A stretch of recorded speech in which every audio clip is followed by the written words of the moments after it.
そろそろお昼だよな。動くんじゃない。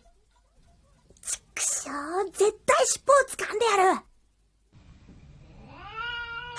なたはあの時の。